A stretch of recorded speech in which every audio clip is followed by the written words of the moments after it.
জুমার সালাতের জন্য দুইবার আজান কেন দেওয়া হয়? প্রথম আজান জোরে হলে দ্বিতীয় আজান আস্তে কেন দেওয়া হয়? প্রথম কথা হলো যে শরীয়তের যত আদেশ নিষেধ আছে এগুলো অকপটে মেনে নেওয়ার নাম হলো দিন। সবকিছু আমরা অকপটে মেনে নিব, সবকিছুর কেন কিন্তু এর জবাব জানাটা এটা না জরুরি না যৌক্তিক। কারণ নির্দেশদাতা যখন সৃষ্টিকর্তা, সৃষ্টি হয়ে আমি তার সবকিছুর যৌক্তিকতা ধরে ফেলতে পারবো, এটা স্বাভাবিক ব্যাপার না, বিষয় না, বরং অনেক কিছু আমার বুঝে না আসাটাই স্বাভাবিক। তবে এখানে যেটা প্রশ্ন করেছেন সেটা অবশ্য বোঝার মতো বিষয় এখানে আছে। এখানে লজিক্যাল গ্রাউন্ড পরিষ্কার, যেটা আমরা জানি সেটা হলো জুমার দুইটা আজান কেন দেওয়া হয়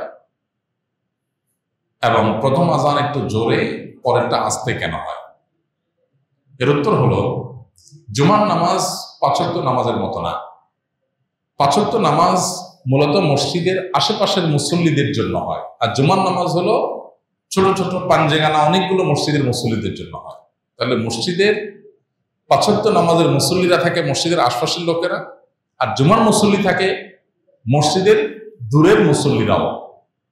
পাঞ্জেগানা যেখানে শুধু ৫ ওয়াক্ত নামাজ হয়, আজকাল তো অবশ্য সব মসজিদই জুমার নামাজ হয়ে গেছে। বাকি ইসলামের নির্দেশনা হলো একটা বড় এলাকার ছোট ছোট পাঞ্জেগানা মসজিদ থাকবে আর একটা জুমার মসজিদ থাকবে, যাতে জুমার দিন সব এলাকার মানুষ এক জায়গায় একত্র হতে পারে। এটা ইসলামের সামাজিক সৌন্দর্য।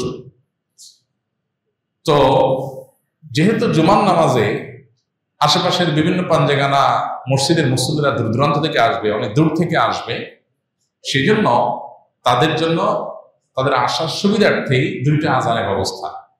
প্রথম আজানটা অনেক আগে দেওয়া হয় যাতে করে দূরের মানুষগুলো ওইটা শুনে ধীরে ধীরে আসতে আসতে নামাজের সময় হয়, নামাজের সময়ের আগে তারা আসতে পারে। আর শেষের আজানটা দেওয়া হয়, এটা হলো নামাজ শুরু করার আগের যে আজান সেটা। আর প্রথমটা হলো দূরের মানুষকে জানাবার জন্য। দূরের মানুষকে জানাবার জন্য যদি দেওয়া হয় যেন এটা জোরে হয়, বাইরে হয়।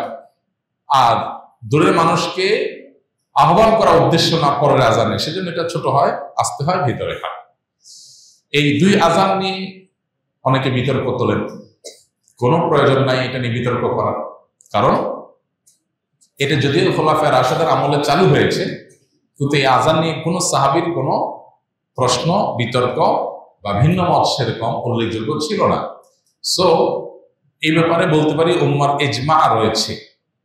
অতএব এটা নিয়ে অহেতুক বিতর্ক বাড়ানোর কোনো প্রয়োজন